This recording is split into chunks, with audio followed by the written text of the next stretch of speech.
Hello everyone, this is Ritu and welcome to study more knowledge. तो CTET के previous year questions हम discuss कर रहे हैं और इस सीरीज पे हम डिस्कस कर रहे हैं सोशल साइंस पेडागोजी के previous year questions with explanation. तो लेटेस्ट क्वेश्चंस ही हैं ये, जो कि ऑनलाइन एग्जाम आपका हुआ था दिसंबर 2022 और जनवरी 23 में। और इन क्वेश्चंस को अगर आप सॉल्व कर लेते हैं, अच्छे से वीडियोस देख लेते हैं, तो आपकी बेहतर अंडरस्टैंडिंग हो जाएगी और आने वाले एग्जाम्स में आप बेहतर स्कोर कर पाएंगे। You can also follow me social media, Facebook page, Insta ID and Telegram channel, link आपको डिस्क्रिप्शन में मिल जाएगा। क्वेश्चन है, भूगोल में मानचित्र कला तकनीक केंद्रित है। मानचित्र कला तकनीक जो है भूगोल में, वो किस पर केंद्रित है? यहाँ पर सही ऑप्शन से पहले इंग्लिश में देख लेंगे हम इसको। सही ऑप्शन यहाँ पर हो जाएगा first, on creating a better understanding of thematic based concepts. तो विषयक यानी कि थीमेटिक आधारित संप्रतियों की बेहतर समझ पैदा करने पर, जो कि थीम आधारित जो चीज़ें हैं उनकी बेहतर समझ पैदा हो, इसके लिए मानचित्र जो है यूज़ किए जाते हैं। मिडिल स्तर पर सामाजिक विज्ञान की एक शिक्षिका चाहती है कि उसके विद्यार्थी भारत में सार्वजनिक स्वास्थ्य व्यवस्था की दशा को समझ पाएँ, पब्लिक हेल्थ केयर जो होती है उसको समझ पाएँ। इसके लिए कौन सी गतिविधि सबसे उपयुक्त होगी? इंग्लिश में भी यहाँ पर देख सकते हैं आप। सही ऑप्शन यहाँ पर हो जाएगा फोर्थ, तीनों ही यहाँ पर सही रहेंगे। तीनों चीज़ें की जा सकती हैं अगर हम पब्लिक हेल्थ केयर के बारे में बच्चों को समझाना चाहते हैं। उनके क्षेत्र में जो सरकारी और प्राइवेट स्वास्थ्य केंद्र हैं उनके बारे में आंकड़े एकत्रित करना और उनकी तुलना करना।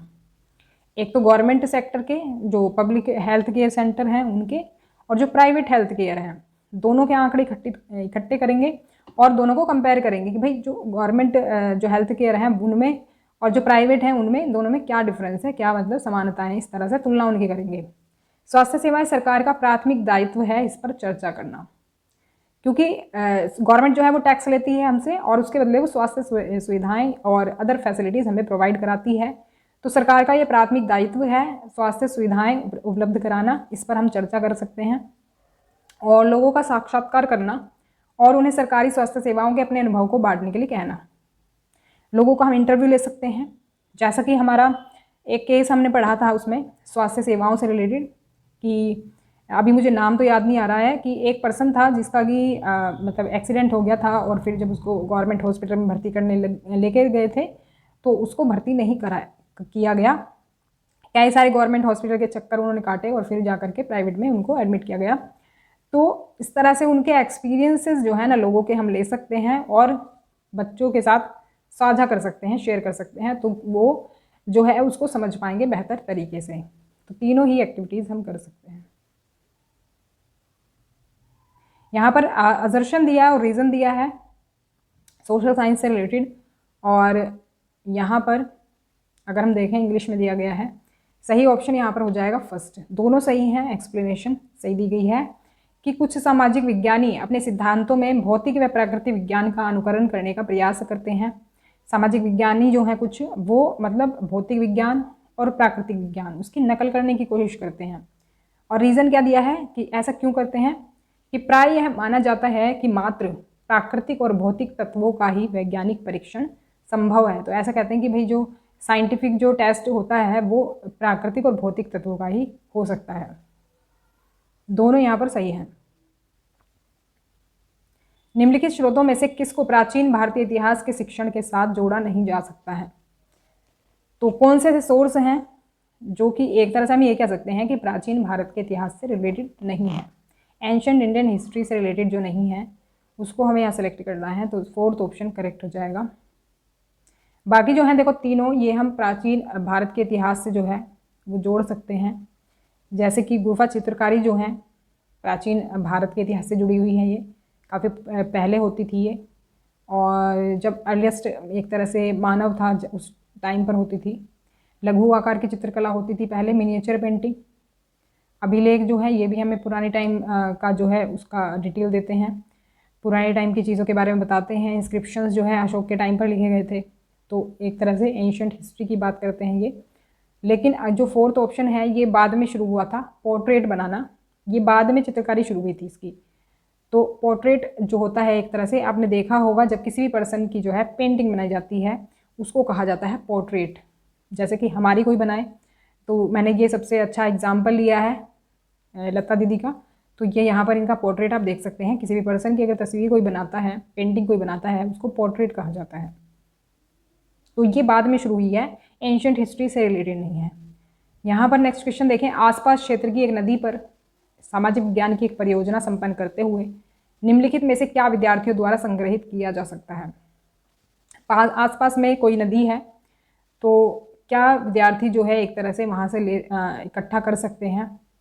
मतलब आसपास क्षेत्र की नदी पर कोई प्रोजेक्ट देता है टीचर, तो सामाजिक विज्ञान की एक परियोजना संपन्न करते हुए क्या विद्यार्थियों द्वारा संग्रहित किया जा सकता है। तो यहाँ पर देखो 5 चीज़ें आपको दी गई हैं। यहाँ पर इंग्लिश में पहले आप देख सकते हैं और सही ऑप्शन हो जाएगा फर्स्ट, ए, बी और सी।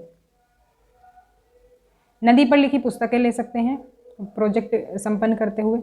मतलब अगर प्रोजेक्ट बनाना है आपको नदी पर, तो उस पर लिखी हुई जो पुस्तकें हैं उससे पता चलेगा कुछ, क्योंकि किताबों में जो नदी पर जो है चीज़ें हैं वो काफ़ी सारी चीज़ें जो है आपको किताब में मिल जाएंगी, जो उन नदियों पर लिखी हुई किताबें होंगी। कविताएं और गाने ले सकते हैं। किसानों से साक्षात्कार कर सकते हैं। किसानों से साक्षात्कार का मतलब क्या है, किसानों से इंटरव्यू, किसानों से बातचीत कर सकते हैं। किसानों से बातचीत करके क्या पता चलेगा, क्योंकि नदियाँ जो हैं, नदियों से ही किसान जो है सिंचाई वगैरह करते हैं अपने खेतों की, पानी उनको मिलता है नदियों से। तो एक तरह से 3 चीज़ें हम ले सकते हैं, ए, बी और सी।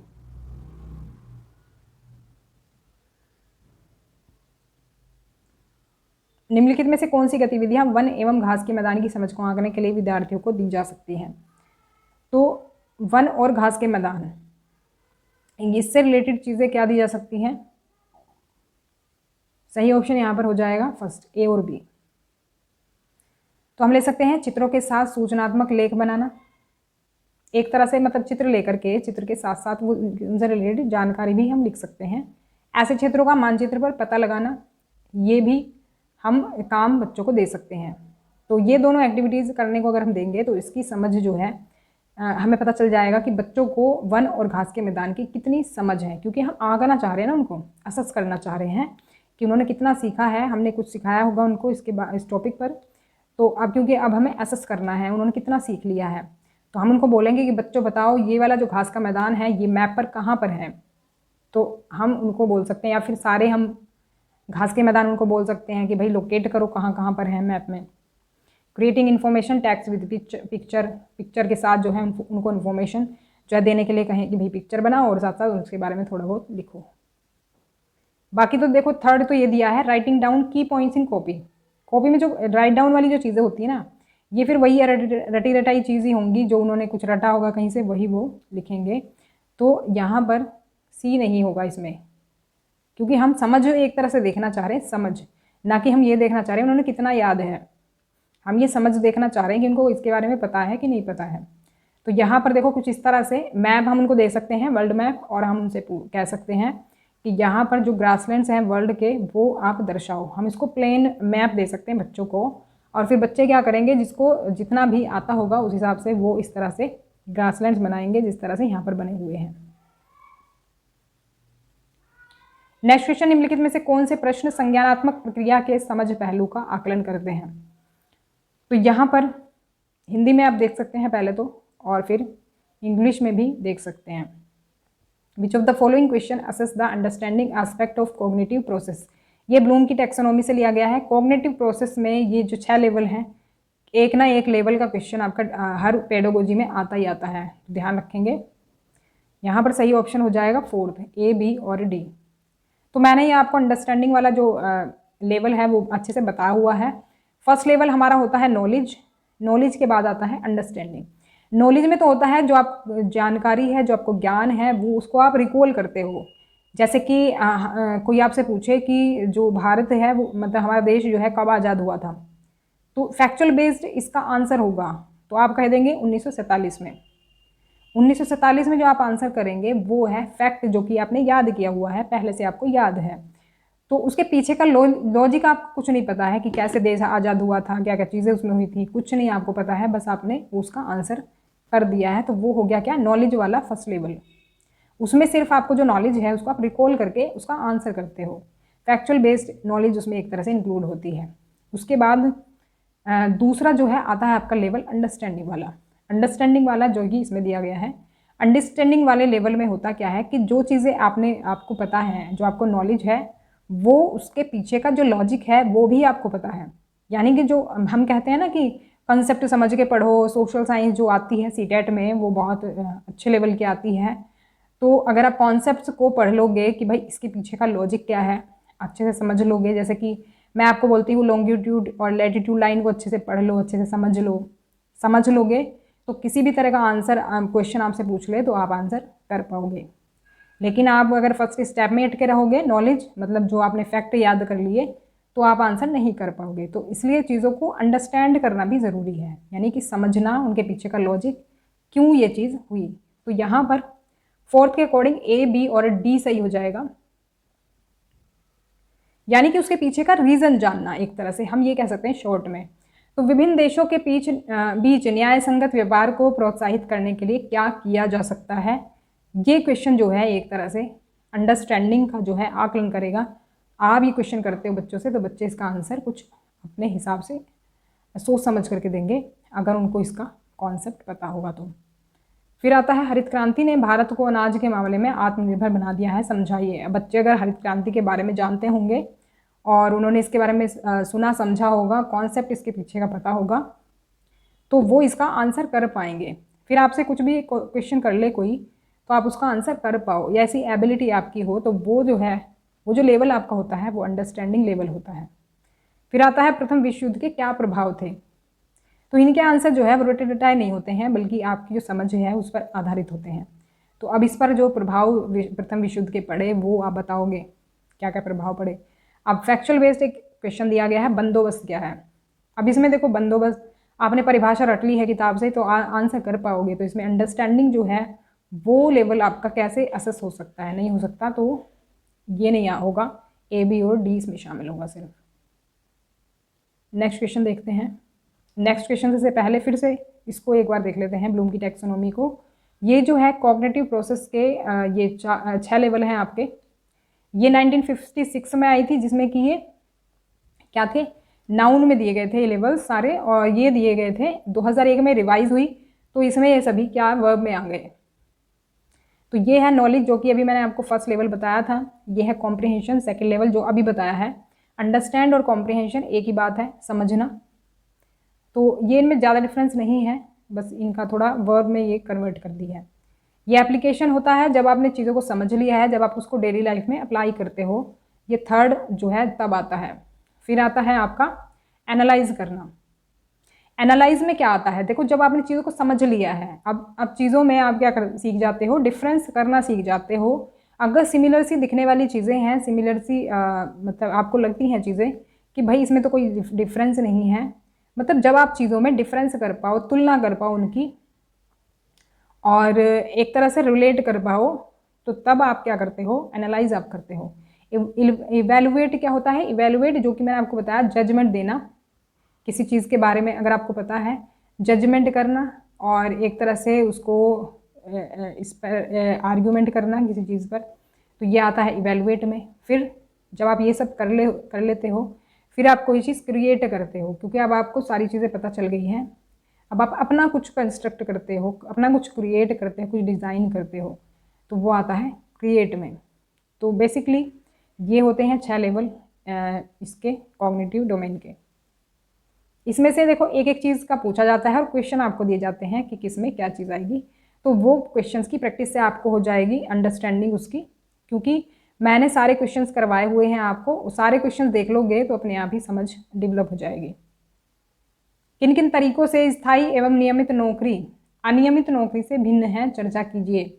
ये क्वेश्चन है, ये प्रश्न जो है विद्यार्थियों की क्या करने की योग्यता को संबोधित करने का प्रयास कर रहा है।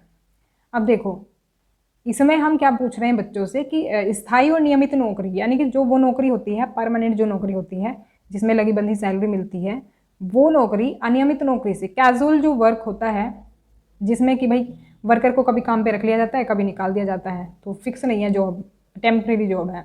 तो परमानेंट जॉब से जो टेम्प्रेरी जॉब है वो किस तरह से अलग है, इस पर चर्चा करें। ये प्रश्न क्या करने की योग्यता को संबोधित कर रहा है, करने का प्रयास कर रहा है, ये यहाँ पर इंग्लिश में देख लेते हैं पहले, तो फिर देख लेते हैं आंसर। तो आंसर हो जाएगा फर्स्ट, सिमिलैरिटीज़ एंड डिफरेंसेस। एक तरह से बच्चे सिमिलैरिटीज़ और डिफरेंसेस किसी भी चीज़ में कर पा रहे हैं कि नहीं कर पा रहे हैं। तो ये प्रश्न एक तरह से इस चीज़ की योग्यता को जांच रहा है। तो अभी जब उनको पता होगा दोनों के बारे में, तभी तो वो समानता या फिर अंतर कर पाएगा ना उसमें। तो ये एक तरह से जो एनालाइज करना होता है ना, उस वाले लेवल में हमारा आ जाता है। फर्स्ट ऑप्शन करेक्ट हो जाएगा। नेक्स्ट क्वेश्चन है, खुली किताब परीक्षा द्वारा अधिगमकर्ता के निम्नलिखित में से किस कौशल का मूल्यांकन किया जा सकता है। खुली किताब परीक्षा के बारे में मैंने बताया था, बच्चों को परमिशन होती है किताब खोल करके आंसर करने की।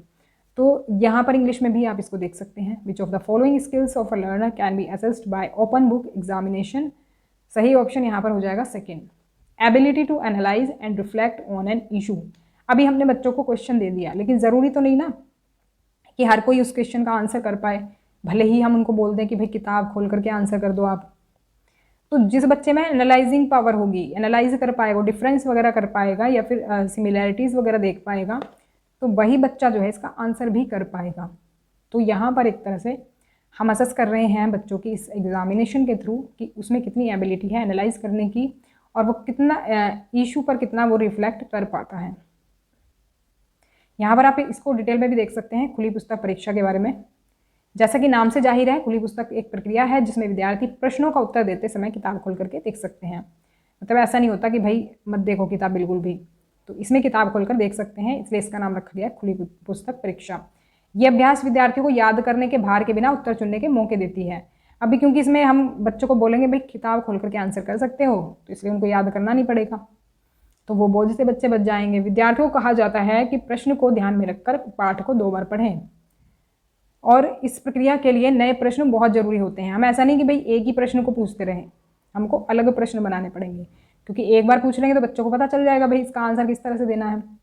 जब हम नए नए प्रश्न पूछेंगे तब उनकी जो वो एबिलिटी है एनालाइज करने की, वो डेवलप होगी। खुली पुस्तक अभ्यासों के लिए ऐसे प्रश्न सबसे अच्छे होते हैं जो विद्यार्थी को अनुमान लगाने, जानकारी के आधार पर समझ बनाने और प्रत्ययों की समझ बनाने के मौके देते हैं। तो इस बात पर जोर दिया जाना चाहिए कि विद्यार्थी अपनी समझ के आधार पर अपने शब्दों में उत्तर दें। ऐसा ना हो कि रटे रटाए उसमें से, रटे रटाए नहीं, बल्कि ऐसा नहीं होना चाहिए भाई किताब में से वो लाइनें छाप दे, बल्कि मतलब उसमें देखें चीज़ें लेकिन समझ के आधार पर अपने शब्दों में उत्तर दें।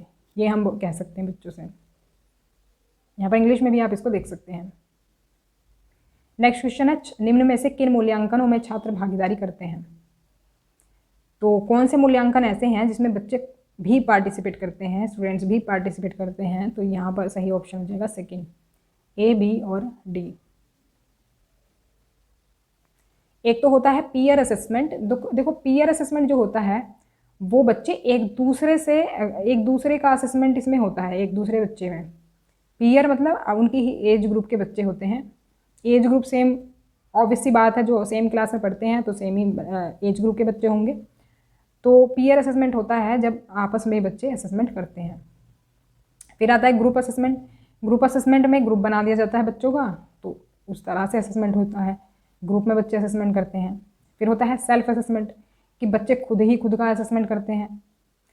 एक होता है सर्टिफिकेशन। सर्टिफिकेशन आता है हमारा किसमें, जो हमारा सबमेटिव असेसमेंट होता है, असेसमेंट ऑफ लर्निंग जो होता है, यानी कि लर्निंग हो गई है ख़त्म, पूरी लर्निंग हो गई है, अब हमें असेसमेंट करना है बच्चों का कि बच्चों ने कितना सीखा। सर्टिफिकेशन जो होता है, ये जो असेसमेंट होता है ईयर के एंड में होता है या सेशन के एंड में होता है, जब हम बच्चे को सर्टिफिकेट देने के लिए ये असेसमेंट करते हैं। वो जो रिज़ल्ट मिलता है ना, वो सर्टिफिकेट ही होता है। तो वो लास्ट में जो एक तरह से असेसमेंट हम करते हैं, एनुअल एग्जामिनेशन जो होती है, वो सर्टिफिकेशन वाली ही का ही असेसमेंट होता है, सर्टिफिकेशन असेसमेंट ही होता है। तो वो बच्चे खुद नहीं करते हैं, वो टीचर करते हैं। तो ए, बी और डी हो जाएगा, क्योंकि बच्चे किस में भागीदारी करते हैं, किस असेसमेंट में, ये पूछा गया है। ए, बी और डी सही हो जाएंगे। तो ये थी हमारी आज की क्लास। वीडियो पसंद आई तो लाइक करें, शेयर करें ज़्यादा से ज़्यादा, और चैनल को सब्सक्राइब कर लें अगर आपने अभी तक नहीं किया है, रेगुलर अपडेट्स एंड नोटिफिकेशन के लिए। और कमेंट करके ज़रूर बताएं कि वीडियो आपको कैसा लगा। मिलते हैं नेक्स्ट क्लास में, तब तक के लिए stay connected and keep watching study more knowledge. Thanks for watching.